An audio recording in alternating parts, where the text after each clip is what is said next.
வணக்கம். மாலை முரசு செய்திகளுக்காக காயத்ரி கணேஷ். முதலில் தலைப்புச் செய்திகள். குரங்கணி வனப்பகுதியில் ஏற்பட்ட காட்டுத்தீயில் சிக்கி பெண்கள் உட்பட 8 பேர் உயிரிழந்துள்ளதாக தகவல். கவலைக்கிடமான நிலையில் சிலர் இருப்பதால் பலி எண்ணிக்கை உயரும் என அச்சம்.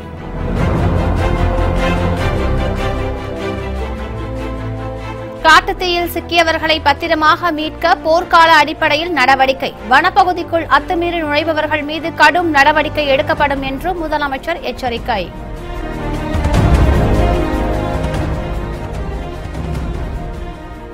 மலைப்பகுதியில் சிக்கியவர்களை மீட்க 10 கமாண்டோ வீரர்கள் விரைந்துள்ளதாக மத்திய அமைச்சர் நிர்மலா சீதாராமன் தகவல். காட்டுத்தீயால் பாதிக்கப்பட்டவர்கள் பத்திரமாக மீட்க வேண்டும் என அரசியல் தலைவர்கள் வலியுறுத்தல்.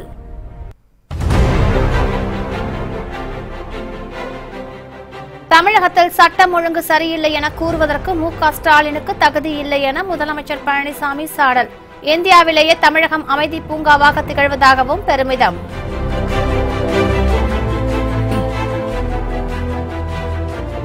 பல்வேறு கோரிக்கைகளை வலியுறுத்தி மகாராஷ்டிராவில் விவசாயிகள் பிரம்மாண்ட பேரணி. மும்பை விதான் பவனை இன்று முற்றுகையிட உள்ளதால் பதற்றம் அதிகரிப்பு.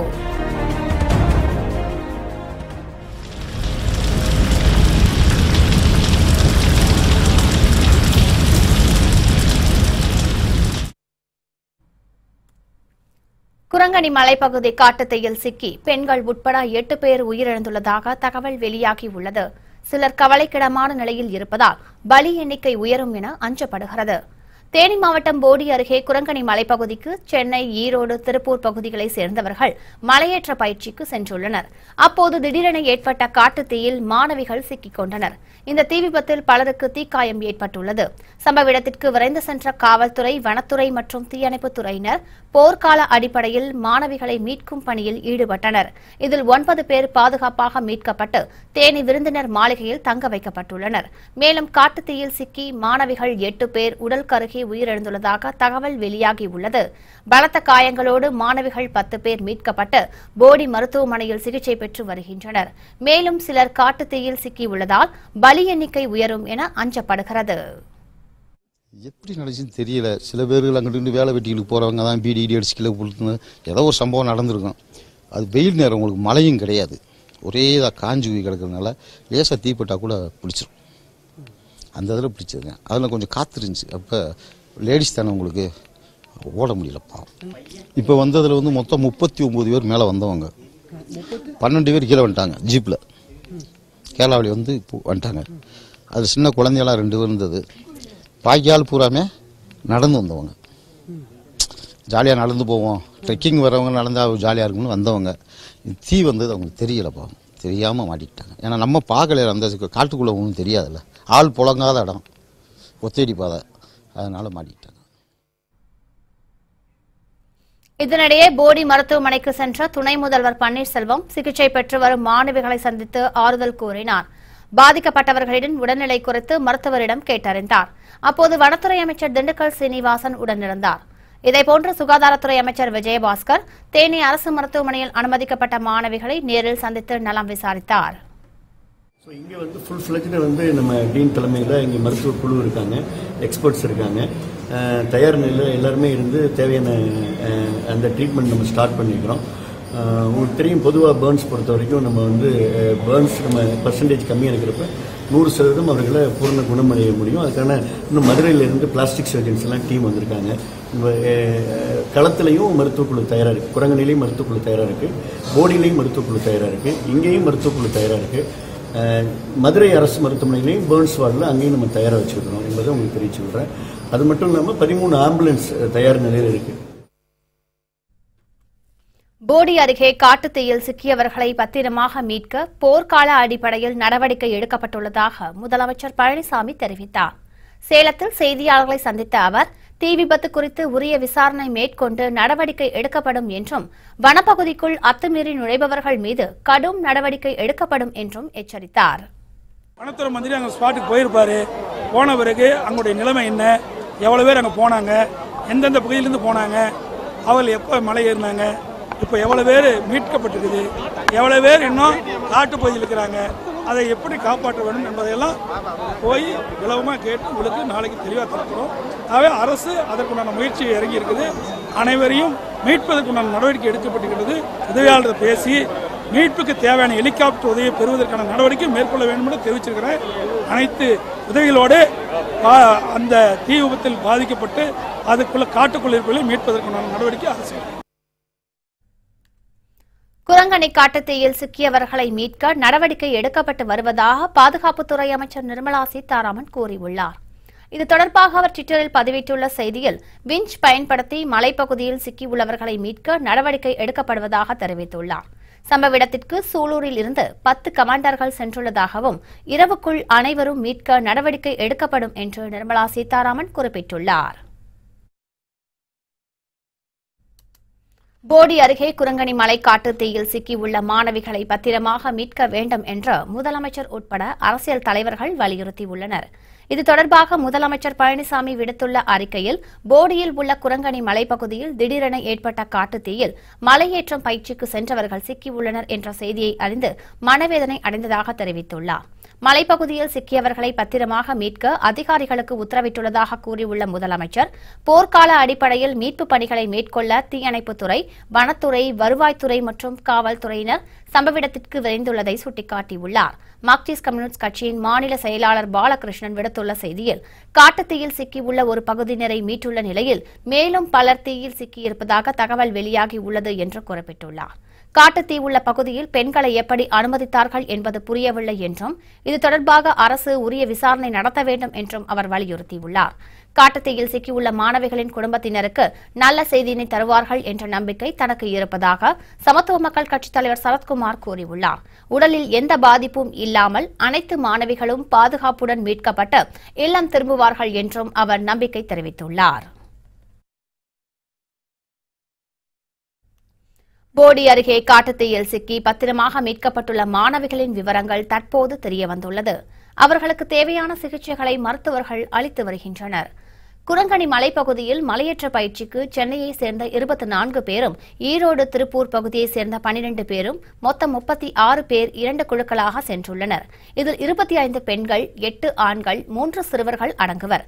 சென்னை ராஜகீழ்ப்பாக்கத்தை சேர்ந்த அணுவித்யா பலத்த தீக்காயங்களோடு மதுரை அரசு மருத்துவமனையில் அனுமதிக்கப்பட்டுள்ளார். மேலும் சென்னையை சேர்ந்த இலக்கியா, ஸ்வேதா ஆகிய 2 பேரும் தீக்காயங்களோடு தேனி அரசு மருத்துவமனையில் சிகிச்சை பெற்று வருகின்றனர்.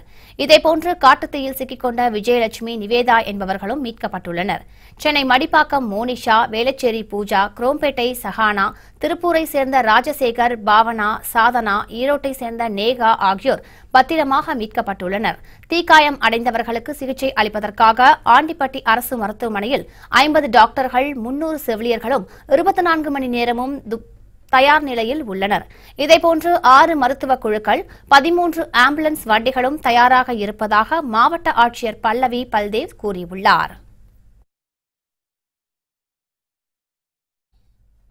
தமிழகத்தில் சட்டம் ஒழுங்கு சரியில்லை என திமுக செயல் தலைவர் ஸ்டாலின் பேசுவதற்கு தகுதியில்லை என்று முதலமைச்சர் பழனிசாமி சாடியுள்ளார். சேலம் மாவட்டம் எடப்பாடியில் முன்னாள் முதல்வர் ஜெயலலிதாவின் 70வது பிறந்த நாளை முன்னிட்டு அதிமுக சார்பில் பொதுக்கூட்டம் நடைபெற்றது. இதில் கலந்து கொண்டு பேசிய முதலமைச்சர் ரவுடிகள் இல்லாத தமிழகமாக மாற்ற சட்டப்படி நடவடிக்கை எடுக்கப்படும் என்று தெரிவித்தார். தமிழகத்தில் எம்ஜிஆர் ஆட்சிதான் நடைபெறுவதாக கூறிய அவர் தமிழக அரசியலில் வெற்றிடம் என்பதே இல்லை என்றார். காவிரி மேலாண்மை வாரியம் விரைவில் அமைக்க நடவடிக்கை எடுக்கப்படும் என்றும் அவர் குறிப்பிட்டார். இந்தியாவிலேயே தமிழகம் அமைதி பூங்காவாக திகழ்வதாகவும் சட்டம் ஒழுங்கு சரியில்லை என்று ஸ்டாலின் பேசுவதற்கு தகுதியில்லை என முதலமைச்சர் சாடினார். இந்த ஆட்சியில என்ன திட்டங்கள் செய்தீர்கள்? எதுவுமே செய்யல. இந்த ஆட்சி முடங்கி போச்சுன்னு சொன்னாங்க. அரசியல் வருவதற்காக வேண்டுமென்றே திட்டமிட்ட பொய்யை மாற்றி மாற்றி சொல்லி இந்த ஆட்சி கலைக்கப்பட வேண்டும், இந்த ஆட்சி இந்த கட்சியை உடைக்க வேண்டும் என்று எல்லா கட்சியுமே விமர்சனம் செய்து பிடிக்கிறார். இந்த ஆட்சியிலே சட்டம் ஒழுங்கு இன்றைக்கு அத்தனை திட்டங்கள் நிறைவேற்றப்பட்டிருக்கிறது. எந்த ஆட்சியிலாவது ஒரு ரவுடி நான் ரவுடி இல்லை என்று ஸ்டேட்மெண்ட் கொடுத்த வரலாறு இருக்குதா? சொல்லுங்க. ஒரே நேரத்தில் 75 ரவுடியில கைது செஞ்சோம்.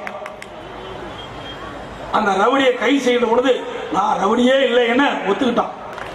அதே இங்க வெற்றிடங்கிறதுக்கு பேச்சே கிடையாது. தமிழகத்தில் ஹைட்ரோ கார்பன் எடுக்கும் திட்டத்தை மத்திய அரசு முற்றிலுமாக கைவிட வேண்டும் என்று திமுக செயல் தலைவர் மு.க.ஸ்டாலின் வலியுறுத்தியுள்ளார். இது தொடர்பாக அவர் வெளியிட்டுள்ள செய்தியில், மத்திய அரசிடமிருந்து காவிரி மேலாண்மை வாரியத்திற்கான அறிவிப்பு எப்போது வரும் என்று தமிழக விவசாயிகள் நம்பிக்கையோடு காத்திருப்பதாக தெரிவித்துள்ளார். ஆனால் மேலாண்மை வாரியம் அமைக்காமல் வேண்டுமென்றே காலம் தாழ்த்தி தமிழ்நாட்டு மக்களை மத்திய அரசு தொடர்ந்து வஞ்சித்து வருவதாக ஸ்டாலின் குற்றம் சாட்டியுள்ளார். காவிரி படுகை உள்ளிட்ட தமிழக பகுதிகளில் ஹைட்ரோ கார்பன் எடுப்பதற்கு மத்திய அரசு அனுமதி அளிக்க முன் வந்திருப்பது பெரும் அதிர்ச்சியை உண்டாக்கியுள்ளதாக அவர் குறிப்பிட்டுள்ளார். தமிழ்நாட்டையும் தமிழக விவசாயிகளையும் வாட்டி வதைக்கும் இந்த எதிர்மறை போக்கினை மத்திய அரசு உடனே கைவிடுமாறு தமிழக அரசு அழுத்தம் தர வேண்டும் என்று மு.க.ஸ்டாலின் வலியுறுத்தியுள்ளார். மகாராஷ்டிரா மாநிலத்தில் பல்வேறு கோரிக்கைகளை முன்னிறுத்தி விவசாயிகள் மேற்கொண்ட பேரணி மும்பையை வந்தடைந்தது. அனைத்திந்திய கிசான் சபா சார்பில் பல்வேறு கோரிக்கைகளை வலியுறுத்தி பல்லாயிரக்கணக்கான விவசாயிகள் கடந்த 6ஆம் தேதி பிரம்மாண்ட பேரணியை துவக்கினர். மார்க்சிஸ்ட் மற்றும் கம்யூனிஸ்ட் கட்சிகளின் ஆதரவோடு நடைபெறும் இந்த பேரணி மாநிலத்தின் பல்வேறு பகுதிகள் வழியாக பயணித்து தலைநகர் மும்பையை வந்தடைந்தது. இந்த நிலையில் பேரணியில் பங்கேற்றுள்ள விவசாயிகள் இன்று காலை 11 மணி அளவில் மகாராஷ்டிரா சட்டமன்றமான விதான் பவனை முற்றுகையிடப் போவதாக அறிவித்துள்ளனர். பேரணியில் சுமார் 50,000க்கும் அதிகமான விவசாயிகள் பங்கேற்றுள்ளனர்.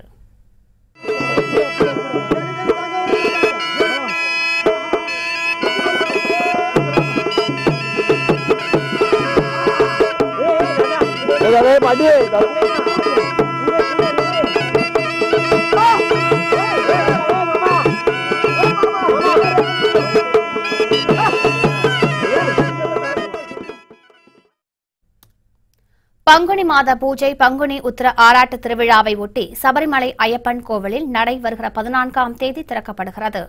நடை திறப்பு அன்று சிறப்பு பூஜைகள் எதுவும் நடைபெறாது என்றும் கோவில் கருவறை மற்றும் சுற்றுப்புற பகுதிகளை சுத்தம் செய்யும் பணி நடைபெறும் என்றும் தெரிவிக்கப்பட்டுள்ளது.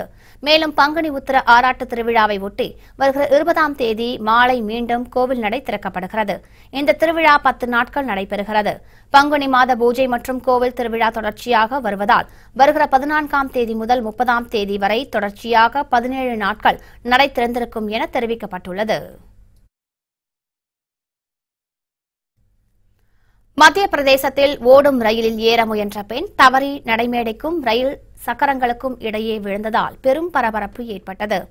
இந்தூர் ரயில் நிலையத்தில் ரயில் கிளம்பிய பிறகு பெண் ஒருவர் ஓடும் ரயிலின் படிக்கட்டில் ஏற முயன்றார். ஆனால் படியிலிருந்து தவறி விழுந்த பெண் ரயில் சக்கரங்களுக்கும் நடைமேடைக்கும் இடையே சிக்கிக் கொண்டார். இதையடுத்து அருகில் இருந்த பயணிகளும் ரயில்வே காவலர்களும் மிக துரிதமாக செயல்பட்டு அப்பெண்ணை பத்திரமாக மீட்டனர். நூலிழையில் அப்பெண் உயிர் தப்பியது பயணிகள் மத்தியில் பரபரப்பை ஏற்படுத்தியது.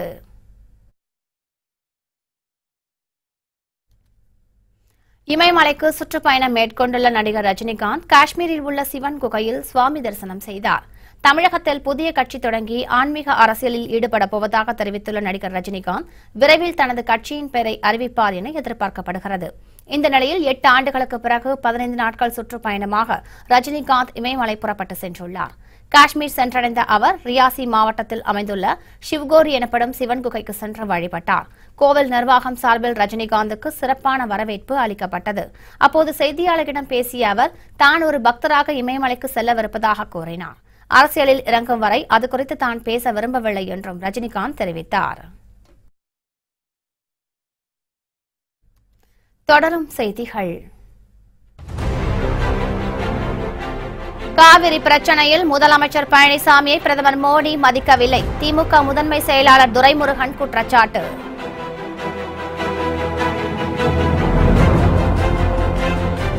திருப்பூர் வங்கியில் 2 கோடி ரூபாய் கடன் பெற்று மோசடி, 3 பேரை கைது செய்து சிறையில் அடைத்த போலீசார்.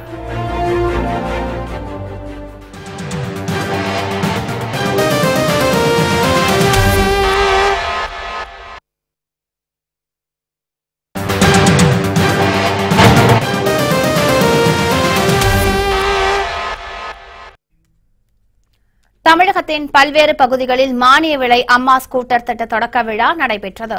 திருவாரூர் மாவட்ட ஆட்சியர் அலுவலகத்தில் நடைபெற்ற விழாவில் உணவுத்துறை அமைச்சர் காமராஜ் மானிய விலை ஸ்கூட்டரை பயனாளிகளுக்கு வழங்கினார்.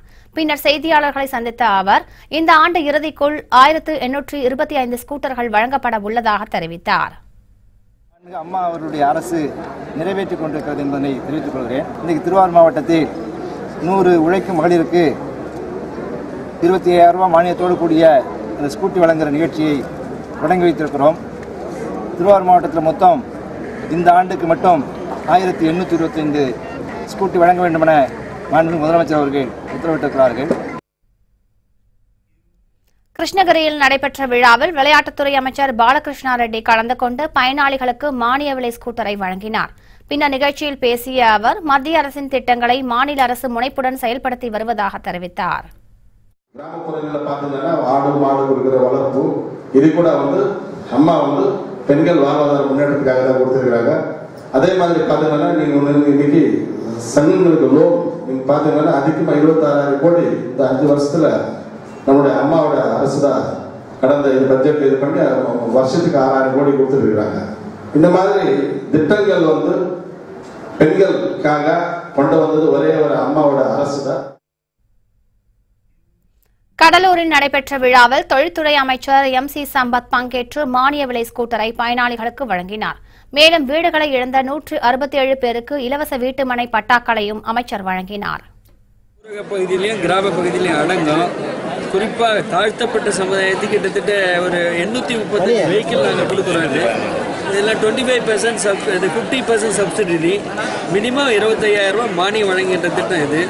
மறைந்த முன்னாள் முதலமைச்சர் அம்மா அவர்களுடைய ஒரு தலைசிறந்த உயர்ந்த உன்னத திட்டம் இந்த திட்டம்.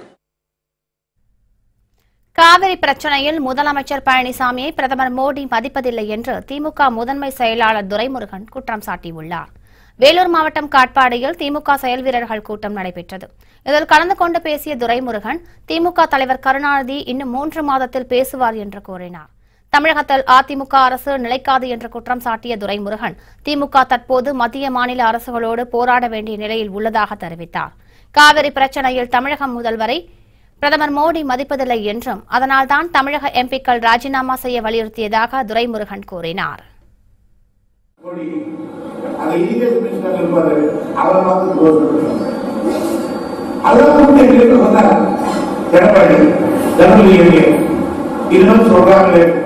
நான் திருப்பி சொல்றேன், உங்களை பார்க்கறதுக்கு நான் வருவேன். நீங்க உடனே என்னை பார்த்து இந்த பக்கத்துல நீ அவங்களை பார்த்து போறது அப்படின்னா என்ன நீங்க மதிக்க வேண்டும். நீங்க போய் மோடியை பார்க்க போறா, மோடி என்ன பார்க்காதியா இருக்கு அவரை பார்க்க போயா அப்படின்னா உங்களை மதிக்க வேண்டும். ராஜீவ் கொலை குற்றவாளிகளை மன்னித்து விட்டதாக ராகுல் காந்தி தெரிவித்து இருப்பதை தாம் வரவேற்பதாக அமைச்சர் OS மணியன் தெரிவித்துள்ளார். சுனாமியால் பாதிக்கப்பட்ட மக்களுக்கு தொண்டு நிறுவனம் சார்பில் கட்டித்தரப்பட்ட வீடுகளுக்கு இலவச பட்டா வழங்கும் நிகழ்ச்சி புதிய கல்லார் பகுதியில் நடைபெற்றது. இதில் பங்கேற்று பேசிய கைத்தறித்துறை அமைச்சர் OS மணியன் தரங்கம்பாடி மற்றும் வெள்ளம்பள்ளம் கிராமத்தில் 284 கோடி ரூபாய் செலவில் புதிய மீன்பிடி துறைமுகங்கள் அமைப்பதற்கு அரசு ஆணை வெளியிடப்படும் என்று தெரிவித்தார். மேலும் ராஜீவ் கொலை குற்றவாளிகளை மன்னித்து விட்டதாக ராகுல் காந்தி கூறிய கருத்தை தாம் வரவேற்பதாகவும் OS மணியன் தெரிவித்தார். ராஜீவ் காந்தியினுடைய கொலை வழக்கில் குற்றம் சுமத்தப்பட்டு நீதிமன்ற நடவடிக்கையின் காரணமாக நீண்ட நெடுங்காலமாக சட்டத்தை நிறைவேற்றி அதை அனுமதிக்காக மைய அரசினுடைய அனுமதிக்காக அனுப்பியிருந்தார்கள். அது உச்சநீதிமன்றத்தில் தடை செய்யப்பட்டு இருந்திருக்கிறது. இப்பொழுது ராகுல் காந்தி அவர்கள் அதை நான் மறப்போம் மன்னிப்போம் என்கிற எண்ணத்தில் அவர் சொல்லியிருக்கிற அந்த கருத்து உள்ளபடியே வரவேற்கக்கூடிய பாராட்டுதலுக்குரிய ஒரு செயல். பவானி ஆற்றின் குறுக்கே கேரள அரசு தடுப்பணை கட்டினால் அவிநாசி அத்திக்கடவு திட்டத்தை செயல்படுத்த முடியாமல் போய்விடும் என்று அன்புமணி ராமதாஸ் தெரிவித்துள்ளார். கோவையில் செய்தியாளர்களை சந்தித்த அவர் பவானி ஆற்றின் குறுக்கே கேரள அரசு சோலையூர் குடப்பட்டி பகுதியில் தடுப்பணை கட்டுவதை தமிழக அரசு தடுக்க வேண்டும் என்று தெரிவித்தார். அப்படி தடுக்காவிட்டால் தமிழகத்தில் உள்ள அனைத்து இளைஞர்களையும் ஒன்று திரட்டி கேரள அரசு வைத்துள்ள கட்டுமான பொருட்களை அகற்றுவோம் என்று அன்புமணி எச்சரித்தார். அத்துடன் கேரள அரசு தடுப்பணை கட்டினால் 60 ஆண்டு கால கடவு திட்டமான அவிநாசி அத்திக்கடவு திட்டத்தை செயல்படுத்த முடியாமல் போய்விடும் என்று அவர் கூறினார்.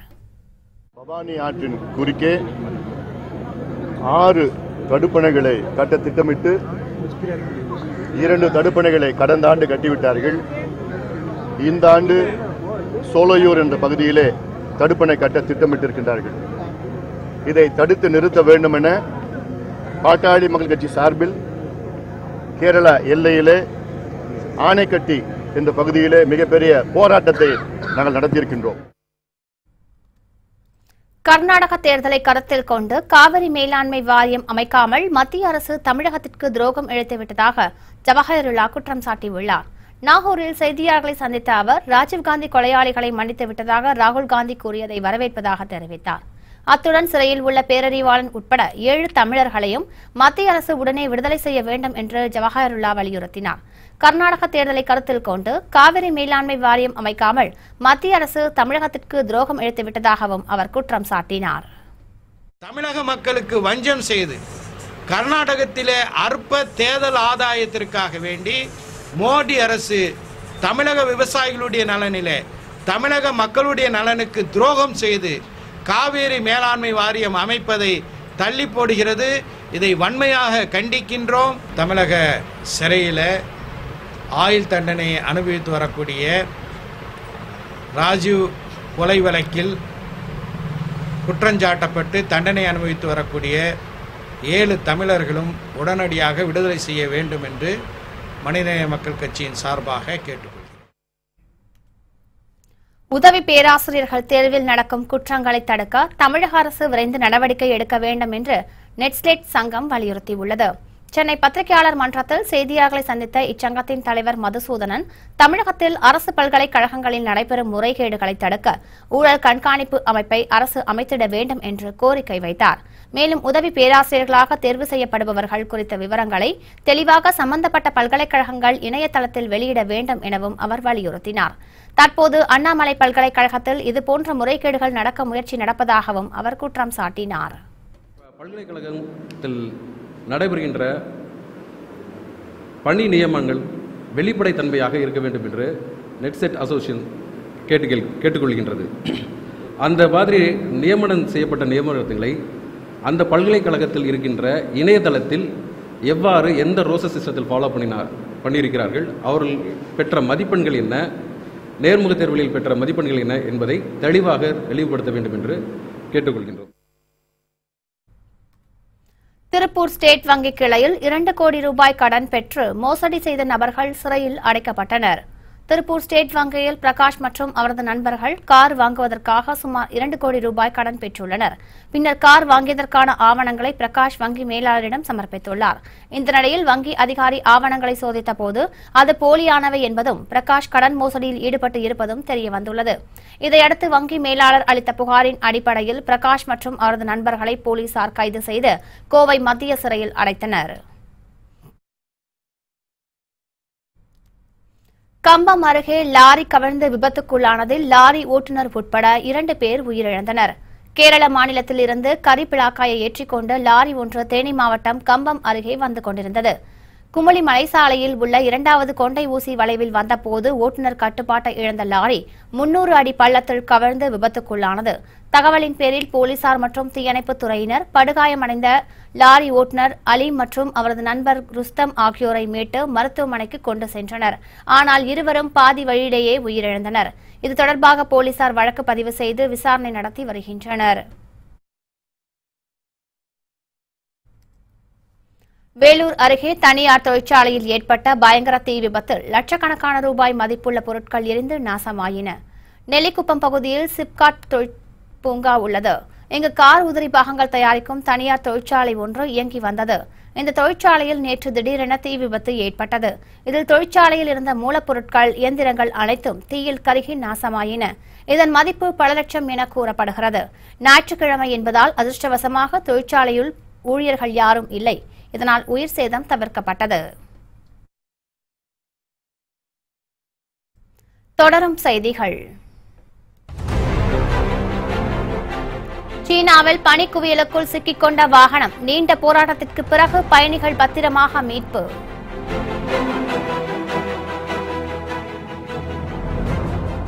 குஜராத்தில் நடைபெறும் ஒருநாள் சர்வதேச கிரிக்கெட் போட்டி. இந்தியா ஆஸ்திரேலிய மகளிர் அணி இன்று மோதல்.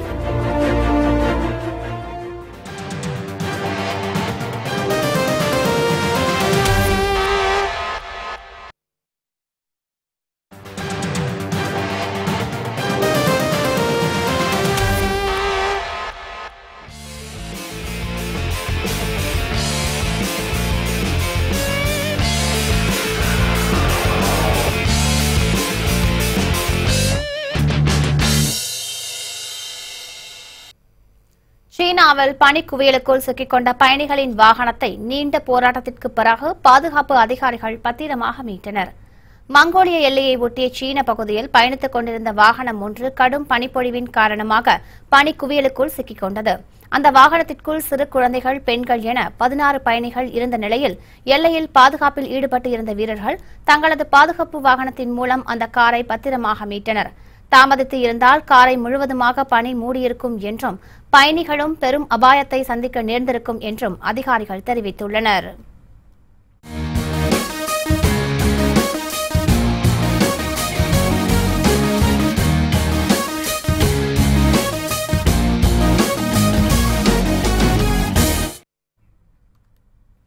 இந்திய மற்றும் ஆஸ்திரேலிய மகளிர் அணியினர் மோதும் ஒருநாள் சர்வதேச கிரிக்கெட் போட்டி குஜராத்தில் இன்று நடைபெறுகிறது.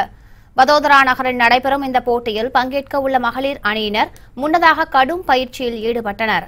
இந்த போட்டி இந்திய மகளிர் அணியினருக்கு கடும் சவாலாக இருக்கும் என்று எதிர்பார்க்கப்படுகிறது.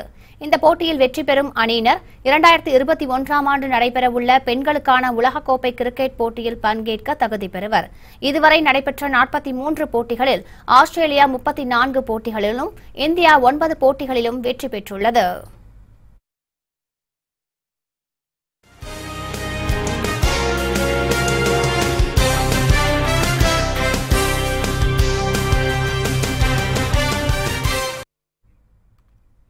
குமரி மற்றும் ராமநாதபுரம் மாவட்டங்களைச் சேர்ந்த மீனவர்கள் மறு அறிவிப்பு வரும் வரை கடலுக்கு மீன்பிடிக்க செல்ல வேண்டாம் என மீன்வளத்துறை அறிவுறுத்தியுள்ளது.